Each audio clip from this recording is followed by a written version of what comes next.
Well, now we get into a real interesting section of Matthew 6. We had looked about real righteousness, true and false righteousness, and how real righteousness is on the inside of us, not the outward acts that we do. Now, Jesus gets into a real section of how to give, how to handle our wealth. You always can tell a man's true relationship with God on how he views what he possesses or doesn't possess. We are not possessors. We are stewards. You know, Luke 14:33, Jesus said this: if you want to be my disciple, you can possess nothing. You possess nothing. You just give it all to God, and then if God lets you keep 90%, that's okay. If he wants more, that's okay. Tithing is an indication of his ownership of all, of the total wealth that we have, that God has placed in our hands. Now he says this: lay not up for yourselves treasures upon this earth, where moth and rust do corrupt, and where thieves break through and steal. But lay up for yourselves treasures in heaven, where neither moth nor rust doth corrupt, and where thieves do not break through and steal. For where your treasure is, there will your heart be also. Now that's the key. That's the whole key to this section on giving.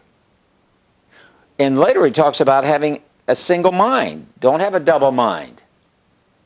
Don't have a double mind that says, you know what, I'm going to serve Jesus, but I also have to serve the dollar. You know, if your love is in this world and for the treasures of this world, you're not going to have a love for God. You can't have a love for both. That's literally what he's saying. He said, listen, where your treasure is, there will your heart be also. Now he's getting back into the heart again. We've been talking about the heart all through Matthew 6.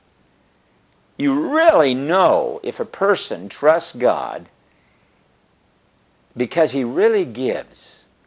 He gives joyfully, out of a joyful spirit, because he knows God's going to clothe him. You know, in this chapter it says, look at Solomon in all his glory. He was not arrayed as one of these beautiful flowers. You see, when you give, you trust God. He says, look at the birds of the field, how the Father watches over them. Are you not more valuable than one of these sparrows that falls? So God says, listen, don't worry about what you're going to eat, what you're going to drink, and what you're going to wear. Doesn't the Father know that you have need of all these things? So keep your focus on heaven.